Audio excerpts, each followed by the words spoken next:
Well, good evening, everybody, and welcome to our first lecture of 2024.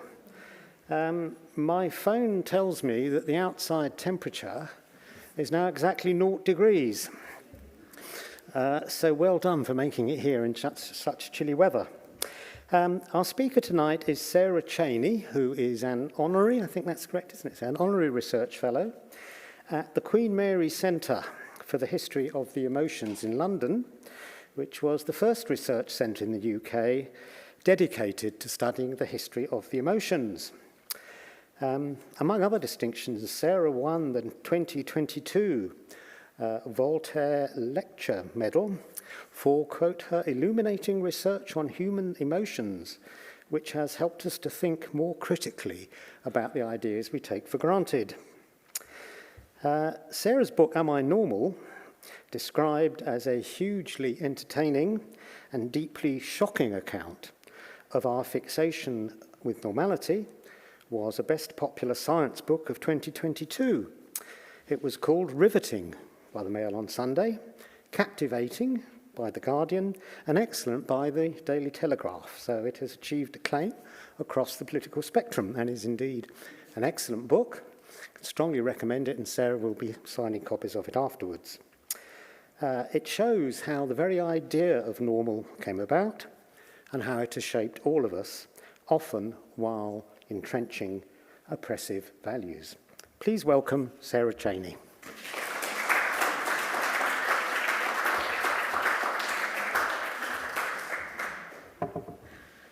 Okay, thank you very much, and it's great to be here and see so many of you out here on such a cold day.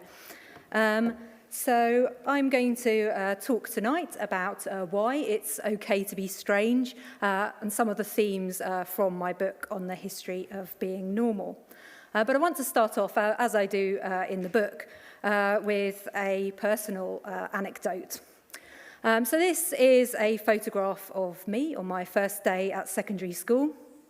I grew up in Kent, a strange and backward place, which determinedly clung on to its selective state education system when most other parts of England and Wales had got rid of their grammar schools.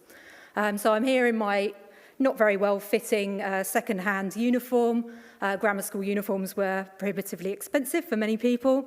And you see some of the things that made grammar school a very difficult experience for me, not least my very thick NHS glasses, which were often held together with sellotape.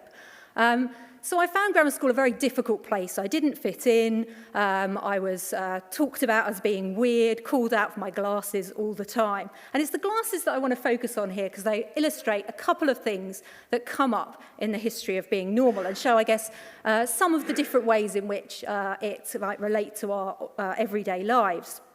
So I first started wearing glasses when I was about 5 or 6. I had a sight test at primary school. And my mum immediately felt very guilty when she discovered I was short-sighted because for a long time she'd been telling me off when every time one of my friends waved at me from the other side of the road, I didn't wave back. So she thought I was being incredibly rude, and only to realise that in fact I couldn't actually see them. But for me, as someone who had been used to the world being very blurry, I didn't know that other people could see things that I couldn't, so that was quite simply normal.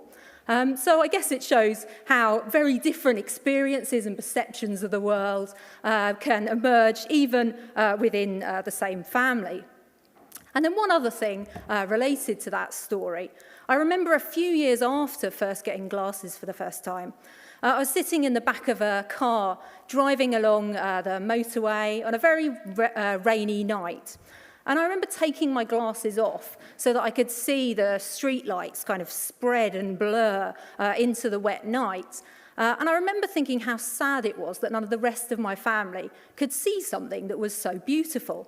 So I guess there's another element to this story that to experience something that is perhaps not usual or not so common or not something that those around you are experiencing may be a positive thing. And I tell some of these personal stories throughout the book to kind of illustrate why this history is important, both to our lives today and also to the lives of historical characters as well. So what I'm going to talk about today is a couple of themes from my book. So I'm going to start off by looking at where the idea of normal comes from, so the assumption that normal is a state of being and how that arose. And then we're going to try some historical tests. So each of these areas will start with a historical test that you can do yourselves, and then look at how these assumptions have been applied. The idea that normal is healthy or common, the assumption that normal transcends time and place, and the assumption that it is objective or an average. And through many of these themes, particularly in the book, not throughout the talk tonight, there are also many examples of discrimination, and it would be perhaps impossible to extricate the history of the normal from these things. So just want you to be aware that that will be part of the talk tonight. So starting with where the very idea of normal emerged from. Is normal a state of being? I mean, if you think about the last time that you yourself used the word normal, if you asked yourself that question, am I normal? What did you mean by it? You might have meant, is that healthy? Do I need to see a doctor? You might have thought, is that usual? You might have wondered whether you were fitting in a certain situation, if you were kind of like other people. So normal means different things depending on how we use it. But it was only just under 200 years ago that the very word first came to be applied to human lives and behaviour and experiences. So before that, it was simply a term in maths. It didn't have any of those other associations. It was used to describe a line or a right angle. And it was through maths and statistics that the idea of normal started to be applied to human beings. And you might have seen charts something like this, a bell curve, which later became known as a normal distribution. This one isn't quite a perfect normal distribution, but it will come up again. I'll explain what it is in a moment. So this type of chart within statistics, if you take a very large set of data, say the different chest sizes across a population, that's what this is showing in inches, then they will fall on this type of curve, with the most common measurements at the centre of the bell shape, and then less common towards the side as it tails off on either side. But this statistical distribution wasn't initially used for human data and statistics. The idea actually emerged from astronomy. So astronomers through the 18th century had long known that their measurements were subject to error. So they take many measurements of the same thing, so the distance of a planet or a star. And one of the people who used this particular statistical method of calculating measurements was a German mathematician called Carl Friedrich Gauss. And in 1801, he used this method to plot the chart of a new planet, Ceres. And because he adjusted for error in measurement, he was able to determine exactly where it would next appear. So the statistical distribution, the normal distribution, if you think of it in terms of astronomers' measurements, we've got lots of measurements at the centre where they've made very small errors, going out to the side where there are a couple of very large errors in measurements. And this curve was known as the astronomer's error curve. So for astronomers, the correct measurement was at the very centre. And this is important because as this method came to be applied to human beings, it also retained some of these meanings. So this gentleman here, Adolphe Quetelet, a Belgian astronomer and statistician, in the 1830s began to look at large sets of human statistical data. And Quetelet was, of course, helped in this by the fact that this was newly being gathered. So a number of countries in Europe and later North America began to carry out censuses of their populations. Institutions were gathering statistics across science and medicine, across schools and prisons. And this gave these data sets that scientists were working with. But it was Quetelet who became very interested in studying these human averages and inspired many others to follow on in his footsteps. So this chart here that I showed you earlier shows one of the data sets that Quetelet looked at. So these are the chest measurements of 5,738 Scottish soldiers. They fell on this curve. Of course, for us, there's no particular reason why any particular chest size measurement should be especially desirable. But for Quetelet, because he knew this distribution as an error curve, the very centre of it was the correct measurement. So the correct soldier's chest size was 39.83 inches, and all of the rest of these soldiers are quite simply errors. And Quetelet gave a very interesting analogy to explain why he thought this was the case. So he suggested that these soldiers were as if they were all casts from one statue. And as an example, he took what was thought by him and others interested in classicism as an ideal male physique, the Borghese gladiator. So Quetelet said it was as if these soldiers were all cast from this statue. So only the very average man at the centre of the distribution was the ideal physique, was the statue itself, and all of the others were slightly misshapen casts of it. And he thought that the average man, or l'homme moyen, was ideal across all kinds of human characteristics, not just those that could be measured statistically. So the average man would also have the ideal moral character, he'd have the ideal literary ability, scientific ability, everything for him would be both average and ideal. And as well as this, he also suggested that there were set limits within which different characteristics could be desirable. So he claimed that every quality taken within suitable limits is essentially good. It is only in its extreme deviations from the mean that it becomes bad. And this idea that there was a very strict set of limits on what was normal, as that became the label applied to it, spread across a huge range of areas in science and medicine and society.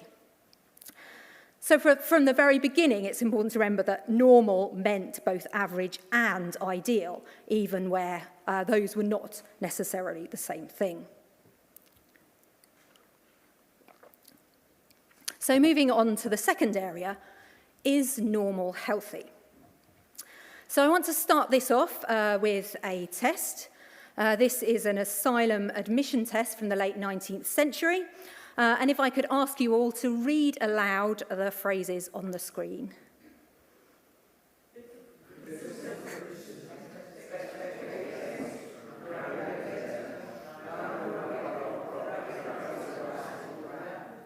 So did anyone find themselves stumbling over any of those terms?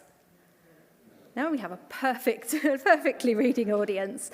Although perhaps if it was a different day or a different time, some of us might have found that we stumbled on one or two of those phrases. And that was in fact the problem with this test when it was introduced. So this test was brought in the 1880s by a number of asylum psychiatrists to try and look for severe neurological disorders. Particularly, they were looking for what they called general paralysis of the insane, which was later identified as neurosyphilis, which had severe effects on the brain tissue. The problem was, as they quickly found out, quite a lot of people who don't have these severe neurological impairments also struggle to say the words, including some of their colleagues. So this meant that it was very difficult to test for some of these things. And how did they actually go about trying to draw a line between what was normal and what wasn't, and what was healthy and what wasn't? And there's one particularly interesting study that I want to tell you about that illustrates the point of this difficulty in determining what's a normal mental functioning. So I'm going to take you back this to Plumstead in southeast London in 1886, where Mr. Joseph Kirk of Ripon Villas was getting up and ready to start his day. As he was getting dressed, Mr. Kirk heard the front door slam, and he realised to his annoyance that the milkman, who had been making quite a habit of this recently, had obviously not turned up once again, and Mary, the maid, had had to go out to buy milk. As he walked downstairs, Mr. Kirk passed Mary, having returned from buying the milk, wearing her usual outdoor clothes. And when he got into the breakfast room, he sat down opposite his wife and loudly expressed his frustration. "I see the milkman has not turned up once again, and Mary has had to go out." "Whatever do you mean?" his wife asked. "Mary hasn't been out all morning." And that was when Mr. Kirk realised that his lifelike vision of Mary had been just that, a hallucination. Now, this rather mundane domestic hallucination came from a survey carried out by the Society for Psychical Research. Now, this society was founded in 1882 by a group of scientists, philosophers, and artists to scientifically investigate supposedly paranormal phenomena, from ghostly visitations and seances to telepathy. And there was a range of opinions among those who set up the society. Some of them thought that all of these things were an immense hoax. Others thought that there might be unexplained laws of science out there and that these might help them to discover some of those. The image on the left shows the Italian medium, Eusapia Palladino, being investigated during a séance in France in 1898. And Palladino was investigated by the SPR in England as well. And then on the right, you can see the popularity in the United States as well by people like James Hislop, who's pictured here, but also highly respected psychologists like William James, who were very interested in what could be understood by investigating psychical research. But what I'm particularly interested in here is their census of hallucinations, which was begun in 1889 and emerged from the work of this man, Edmund Gurney, one of the founding members of the society. Now, Gurney died a year before the census took place, but he'd had a lot of interest in hallucinatory experiences. As he put it in one of his texts, "There is a certain vague prejudice in the minds of persons who have never met with an instance of hallucination of any sort. Such persons can often hardly bring themselves to conceive that a sane, healthy, waking mind can really get momentarily off the rails and can feign voices where there is silence and figures where there is vacancy." So this interest in understanding how widespread hallucinations were and that they could be experienced by a range of different people led to the survey that you can see on the other side. And the society asked 17,000 people this question here at the top: "Have you ever, when believing yourself to be completely awake, had a vivid impression of seeing or being touched by a living being or inanimate object, or of hearing a voice, which impression, so far as you could discover, was not due to any external physical cause?"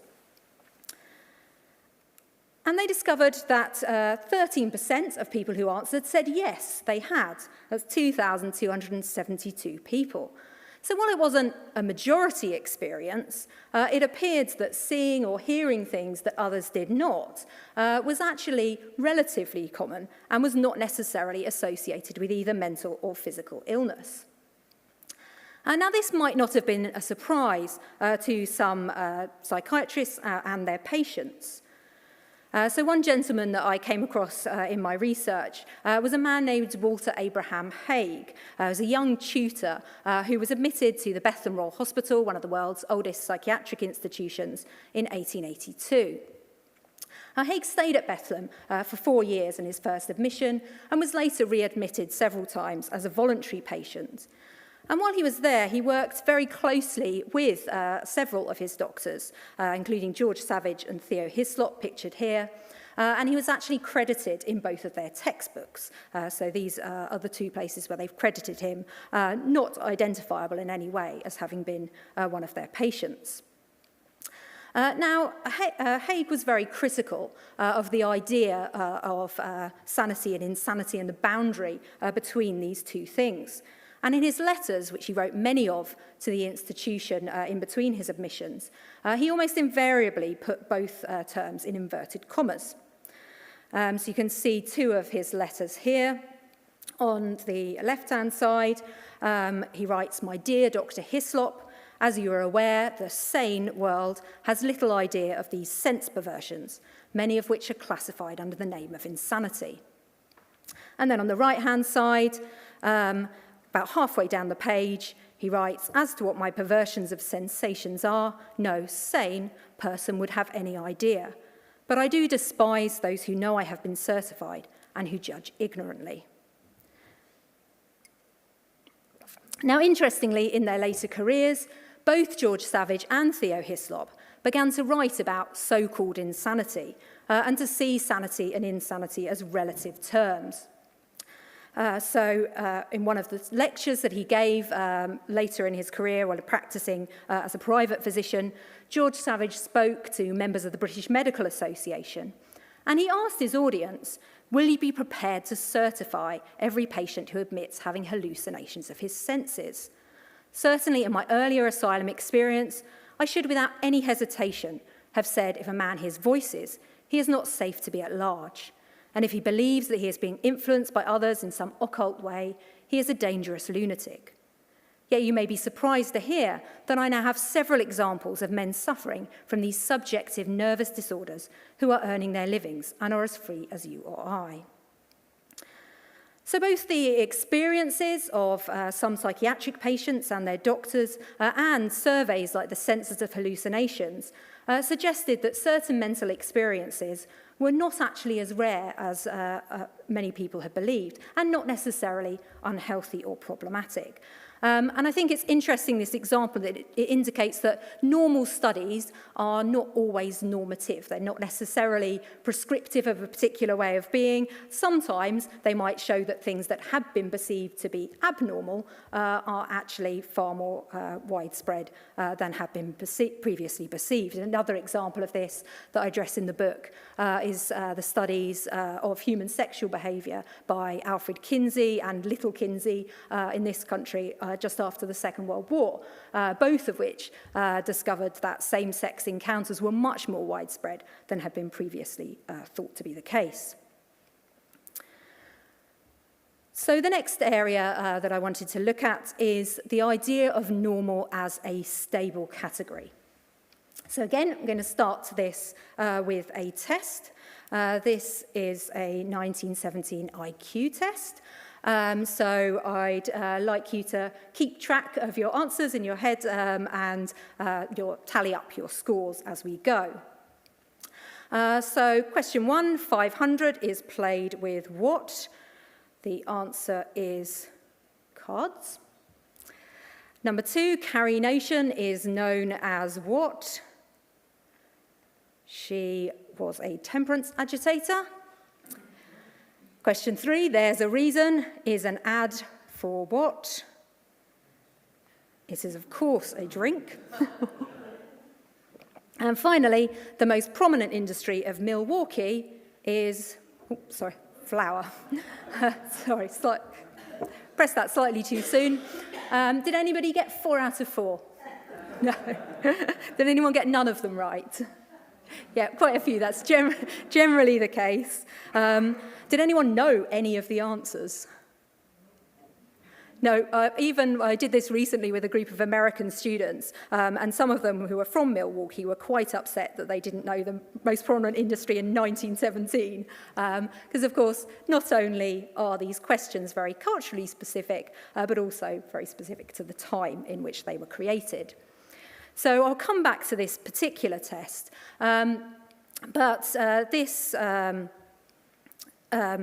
indicates that both the ways in which we judge what's normal or expected change through time and across culture, but also other factors within society alter what we consider as being normal.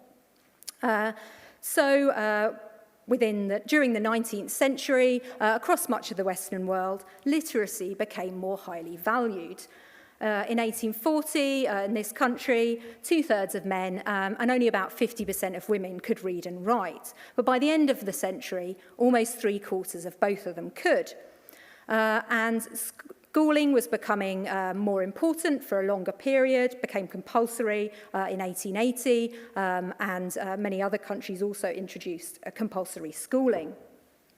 And these changes within society meant that children who were struggling in school were being identified at an earlier age than they might have been previously, where the expectation might have been that they would simply leave school and do something else. An increasing number of institutions like this emerged around England and Wales. So this is Earlswood Asylum, the very first so-called asylum for idiots in the language of the time. This was designed for young people under 18 who were unable to learn or had otherwise been identified as not being like so-called normal children. And one of the first patients in this institution was a man named James Henry Pullen.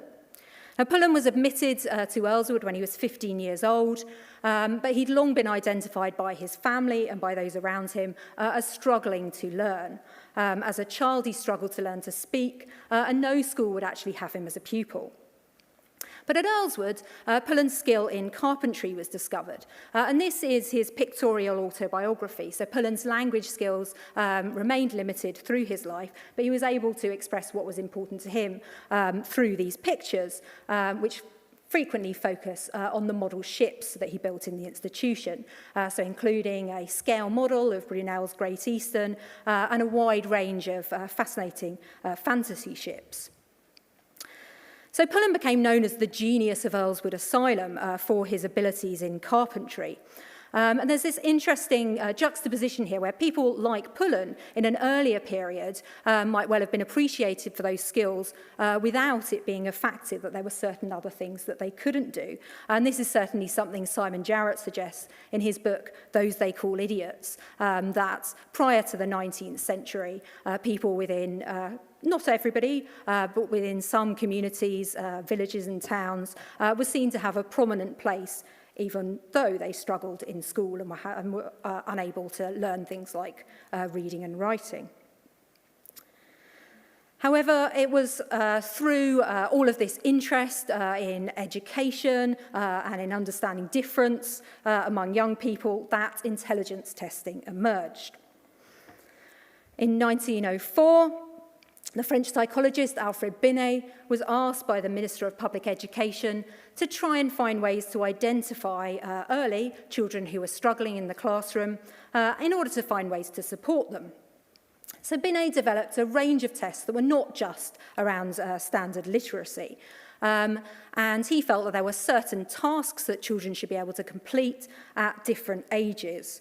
And to determine these, he tested them on what he assumed were normal children, including his own. But this gives you some examples of some of the things that Binet thought would be expected at different ages, which interestingly may well have changed since then. At age 7, we have name 4 colours, and it's probably quite unusual to meet a 4-year-old today who can't name 4 colours because the things that we learn at different ages might well change. But there are 2 things that are quite important in this initial intelligence testing. So first of all, Binet's tests were designed to identify children who struggled so that they could be supported. They weren't assumed to classify any kind of innate intelligence as came to be the case later on. And they were also designed only for use in children. He didn't think they should be applied to adults as well. But this idea quickly became forgotten as the tests were imported to the United States and subsequently altered into the test that spawned 1,000 other intelligence tests, Robert Yerkes's Army Alpha and Beta tests, of which we tried the Alpha test earlier, or one small section of it. So Yerkes carried out these tests on thousands of American troops during the First World War. And as we found with the Alpha test, these rely in many parts of the test on cultural assumptions, including the Beta test, which you can see on this slide, which was designed for soldiers who had limited literacy or English language. However, that still assumes a certain kind of knowledge. So if you'd never posted a letter or used a light bulb or played tennis, you might not know what was missing from some of these pictures. And the idea that a normal adult would have done all of the things pictured on this slide assumed a middle-class Western lifestyle, and a very American-specific lifestyle by the Army Alpha test. And it's probably no surprise to anyone in this room that more recent immigrants perform considerably worse on these tests. But because Yerkes assumed that they measured an innate intelligence, he drew the conclusion that white Americans were more intelligent than everybody else. And of course, these tests were debunked in subsequent eras. However, they did have an effect at the time on things like immigration quotas and on eugenics policies as well. And I'm going to return to eugenics policies in the next section, which is finally looking at whether normal is an objective idea. So the last test for this is a phrenology exam. So I'd like you all to take your finger of your right hand and put it just above your ear. And then if you move it up and backwards about 2 inches in a diagonal, have a feel around, see if you can feel a bump there. Anyone? Oh, some people have. I don't have one. So if anyone else who's like me, unfortunately, you don't have an organ of imitation, so can't even pretend to be normal. So this is based on the idea of phrenology, which you can see in the caricature here, introduced by physiologist Franz Joseph Gall in 1796. And the idea behind phrenology was that the brain was divided up into a range of different organs or faculties. And as people had developed these faculties, the brain size would be increased, and that would push out the skull. Hence, you'll be able to feel from the outside of the skull somebody's character or abilities. Now, phrenology in the later 19th century became regarded as a pseudoscience. However, it did inspire a great degree of interest in the brain and in brain localization, which inspired many scientific studies following. And it also inspired an increased interest in measuring and understanding human bodies by people like this man, Francis Galton. Now, Galton was Charles Darwin's cousin, younger cousin. He is very important to the history of the normal. He coined the term normal distribution in statistics for the bell curve and a number of other ideas. And he was very interested in measuring human beings in a range of different ways, such as at his anthropometric laboratory, which you can see on the slide here, which he set up at the International Health Exhibition of 1884. And members of the public could come in, they'd pay a small fee, and then they'd be measured on a range of different things, from their height and weight to their visual acuity and their grip strength. And that, of course, gave Galton a large amount of data to work with to try and determine what was statistically normal or not. And it's important to note that this interest in understanding statistics and understanding human beings all fed into Galton's ideas around eugenics. So he was also the person who coined the term eugenics through his belief that human beings could be improved by encouraging those people who were most ideal, such as him and his wealthy mates, to have more children, and discouraging or preventing people that he thought were subnormal from having children. And while Galton primarily focused on positive eugenics, so encouraging the superior people like him having to have children, of course, it also introduced the idea of eugenics spread across the Western world through the early 20th century and led to the introduction or increased interest in things like institutionalization for people like James Henry Pullen, so the expansion of institutions for people with learning disabilities and others, and also sterilisation programmes across North America and many European countries, which continued long after the most horrific episode in eugenics during the Second World War and the Nazi eugenics programme, but continued across much of Europe, with some of the most recent sterilisations of Romani people in the Czech Republic taking place in 2006. So that's an important background to a lot of this history of understanding so-called normal bodies, and also inspired, and eugenics certainly inspired studies like this of norm man and norma. So these two statues were created by a American sexologist called Robert Dickinson and a sculptor, Abraham Belsky, in 1942. And their bodies were designed from the averages of tens of thousands of measurements of American men and women.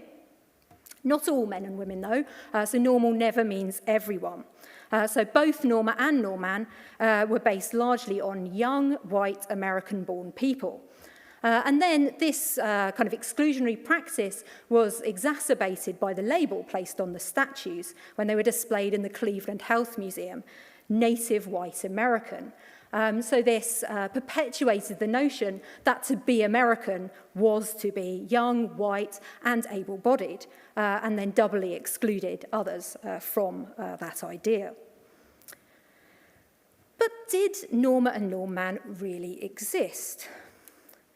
Well, a local newspaper, the Cleveland Plain Dealer, in 1945, decided to undertake a search for Norma. So they published this competition form here with just 9 measurements from the Norma statue and asked women to fill it in and circle the measurement that most closely met their own. 3,864 women entered the competition, and eventually the newspaper chose a winner. This lady here, Martha Skidmore, a former war worker turned theatre cashier. But even Martha did not meet Norma's measurements precisely. She was simply the woman who came closest. And to the surprise of the competition organisers, less than 1% of the women who entered came anywhere near the statue's measurements. And in fact, they invited these women in to measure them once again because they thought there must be an actual Norma among them. But the real-life Norma didn't exist. This shouldn't have been that much of a surprise, given one of the studies that was used for Norma's measurements, which was a study to try and develop standardized clothing sizes. So this 1940s report measured 15,000 American women and concluded that these presented an almost bewildering variety of shapes and sizes, making the average woman of limited usefulness. So they ended up concluding that it was well nigh impossible to create a set of standard sizes for off-the-peg clothing, although within merely a couple of decades this became widespread. And now, of course, we all expect to be able to go into a shop and buy a standard size of clothing, perhaps not really thinking about how many measurements would go into one item of clothing and how impossible it is that any of us are going to meet all of them. So finally, just to bring this to a close, So what? Why does the history of the normal matter? And I want to give one more study to go into the conclusion. And this is from the 1960s, perhaps the period in which people were most critical of the idea of normal during the period that I was investigating. And this was a study by an young American psychiatrist named Paul Horton at the University of Michigan. And Horton was concerned that the term normal had become something of a liability for psychiatry and medicine, and wondered whether it was possible to construct a meaningful construct of normality. So he got a number of his fellow junior psychiatrists and a group of patients with a diagnosis of schizophrenia to complete this questionnaire, which looked at a range of hypothetical scenarios and what the reactions of a typical normal person might be. And he claimed there were three main findings to his study. First of all, most participants in the study had an idea of what they thought normal was. And perhaps more importantly, they were all willing to use it to classify other people. However, there was remarkable variability about what this normal was. So you can see even on the striped bars, which show the responses from the other psychiatrists, the psychiatric residents, there's a huge range between very little bothered to, I think, number 7 is much anger quits his job. So there was a huge range in what they thought a typical normal person would do. And then most doctors defined normal as being a hybrid of normality as average and normality as an ideal. So something that had a very long history from Quetelet's time of the introduction of normal, meaning both those two things. That was still the case in the late 1960s. So what is normal? Is it a state of being? Well, can it possibly be when it means so many things at one and the same time? Is it healthy? Well, how do we know what's healthy? Perhaps often we're just looking at what we think is average or assumptions we have about how other people behave. And is that the same as common? Or might less usual attributes be perfectly healthy, as the census of hallucinations assumed? Can normal simply mean the same as others? Well, that sameness is very specific to a time or place, as we found with the experiences of people like James Henry Pullen and the Army Alpha IQ test. And is the normal, finally, simply an objective measurement? Is it an average of a population? Well, Quetelet's average man turned out simply to not exist, as was the case with Norma, average woman. So ultimately, perhaps there is no such thing as normal at all among a range of different ways in which we measure it. So actually, it's often okay to be strange. Thank you very much. I'm happy to answer any questions.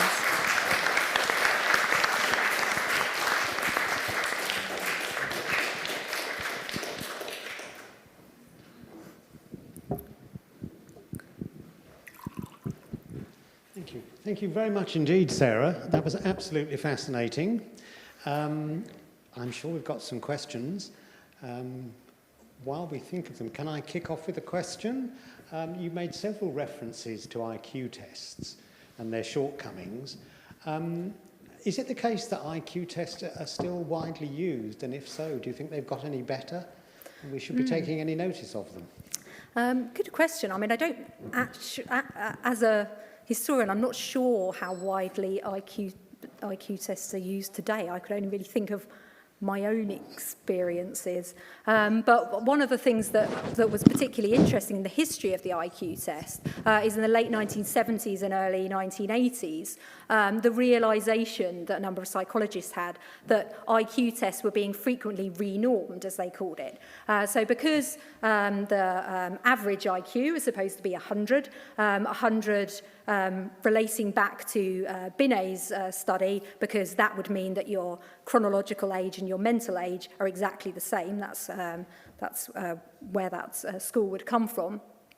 But it was discovered that people got better at IQ tests over time. So if you gave a 1970s audience a 1940s test and a 1960s test, they would do much better on the 1940s test when these weren't questions like the Army Alpha test that were very specific to the time. So these tests were constantly being altered to make sure that 100 was the average score of all the people taking the test at the time, without really thinking about what that change meant and whether it meant that perhaps they were measuring something else. They weren't measuring some kind of overarching idea of intelligence. Perhaps there were different kinds of intelligence. Perhaps there was something in the taking of tests that was altering, that people were more used to doing tests, and this altered how they, the scores that they received, that then meant that actually all we're studying is people's ability to take tests and not actually anything that applies to everyday life.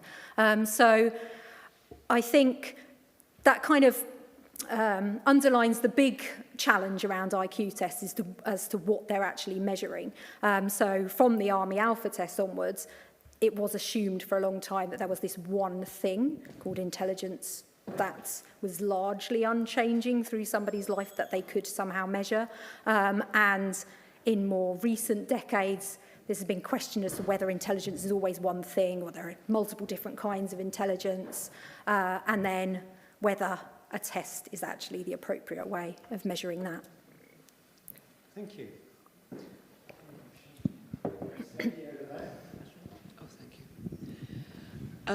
You did the 11 plus, I did the 11 plus. What kind of link with that, of this normal and IQ tests, do you think that represented?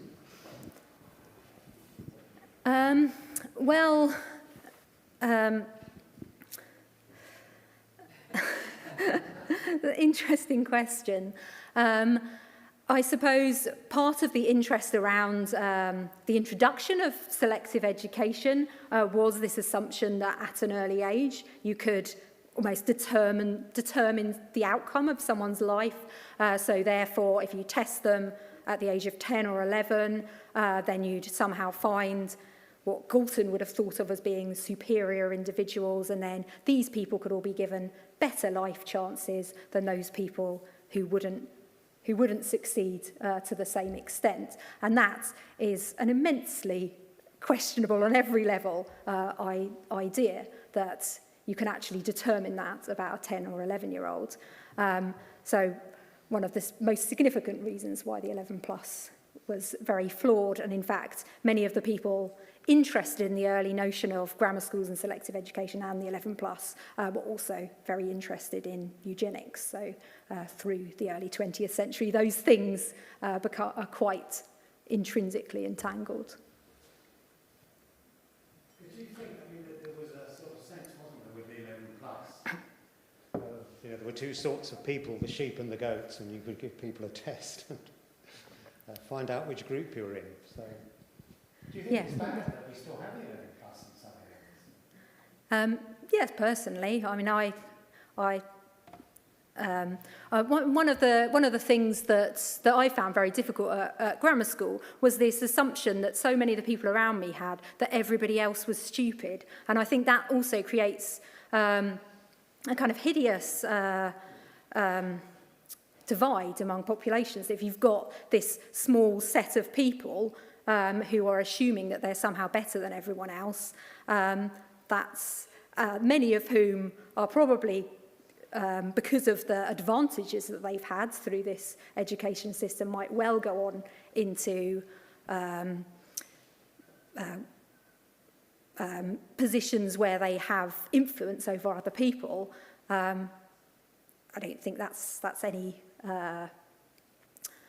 good way to run a society where you've got people who just assume that they're where they are because they're better than everybody else. And that was what many of the people that's what Galton assumed through his studies, that people like him and people who went to Oxford or Cambridge were just naturally better than other people, not that the vast majority of them came from very wealthy families who'd given them opportunities that had got them into those institutions.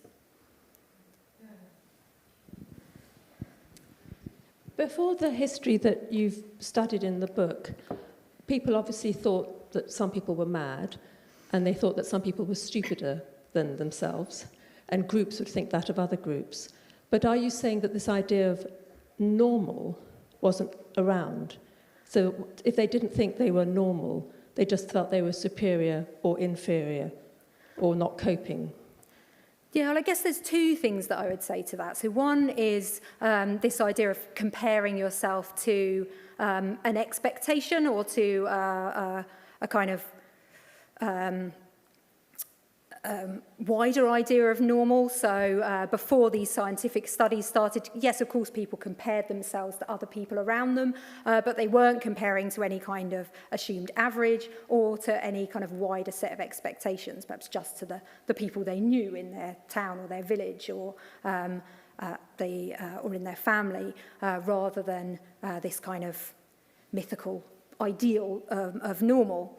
And then the other thing related to that is that it's not necessarily true that people assumed that, say, intelligence was on a graded scale. So one of the things that Charles Darwin wrote to his cousin Galton was that Galton had persuaded him that there was such a thing as a scale of intelligence. And previously, he'd assumed that most people had the same intelligence. A few people might be stupid, as you put it, but most people were pretty much the same as intelligence lay. And it was Galton was very interested in this idea that intelligence must fall on this bell curve, on the normal distribution.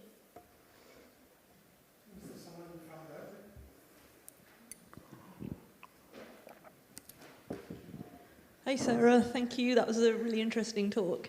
I wanted to know how difficult you felt it was for something in society that's based still on a deeply entrenched but flawed view. So I'm thinking of BMI, and particularly how it's still used primary school children to assess whether children are healthy weight or not.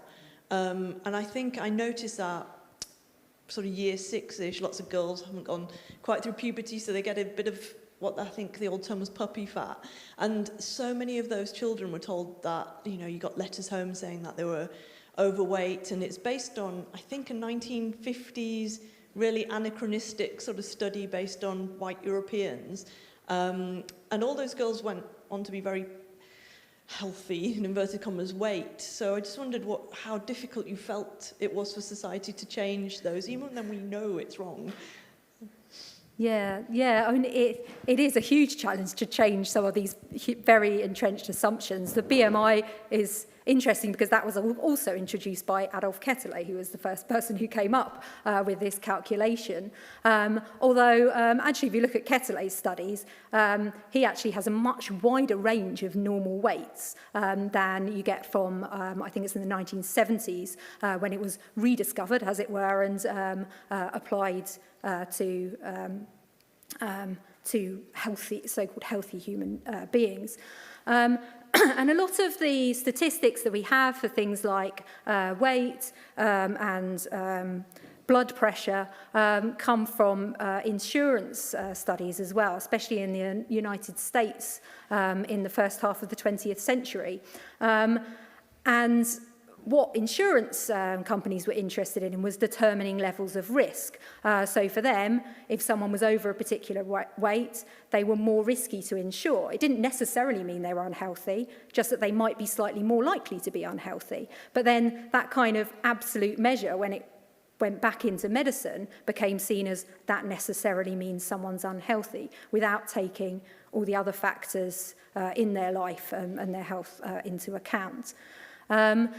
And again, I think that there was quite a lot of interest in around young people in England just after the Second World War, when a lot of doctors recognised that ideas of average weights for school children were based on very old sets of data, and they should be replaced. And interesting, they just felt that, well, this just means people are healthier now, like young people and children are, on average, have higher weights than they did previously, so they're probably just healthier. And yet, in subsequent decades, that's shifted again to this idea of there's very specific limits of what's healthy and unhealthy, even when many of us know that you actually do need to take a lot of other factors into account.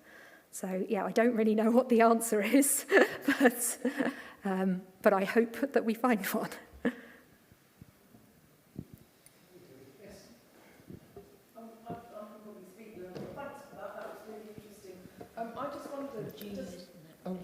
Hi. I just wondered, does anyone remember psychometric testing when you went for jobs? And do they still do that? Do they still do that? Yeah, I think I had a test about 10 years ago for my current job. I remember being asked what star sign I was for one job interview, which I hastily declined. Yeah, and one of I read I've completely forgotten the name of the book, but I read a fascinating book about the introduction of is it Myers-Briggs? And the very idea behind the introduction of that was that everything had to be positive. So what comes out of that personality test is that it's supposed to give everyone a kind of positive model of their behaviour, which is part of the reason why it became so very popular, although it was invented by an American housewife and her mother who were big fans of Carl Jung and very interested in psychoanalysis, and that led them to develop this measure that then subsequently became hugely popular. But yeah, I'll try and remember the name of the book. It was fascinating.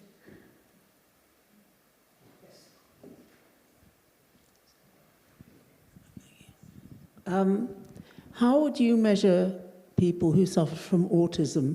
Because so many more children are developing or have autism. It's no longer a very unusual thing to have. It used to be thought of as not normal, but maybe it is more normal now. What do you think of that? Yeah, I think that's one of the categories that has a very interesting kind of interaction between assumptions by doctors and then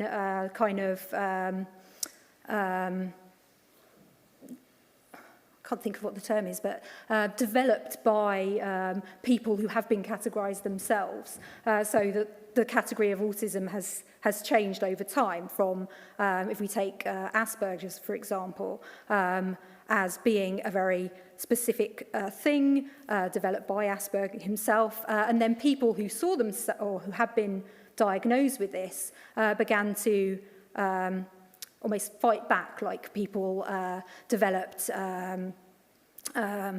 support groups and both with themselves and with family and parents and challenged certain aspects of this model, although accepted other aspects of this model. So autism has then changed significantly over the years through this interaction between like a number of different things.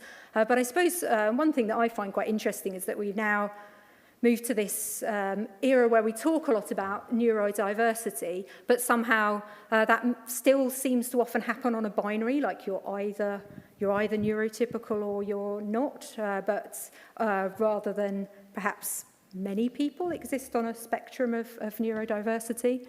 But yes, I know. Okay, well, thank you very much. Thank you very much indeed, Sarah, for that. It was a fascinating talk. All kinds of interesting insights and a lot to think about. Sarah's book is equally fascinating. She will now be signing copies of it for us next door. I might just add that the normal price of the book is £10.99. Amazon charge £9.50. We charge a mere £8. So if you want an abnormally good price, now is your chance. Thank you very much indeed, Sarah.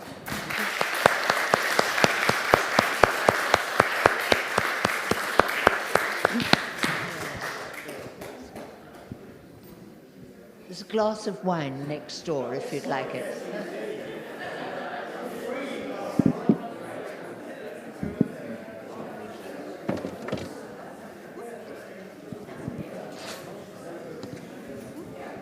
Thanks.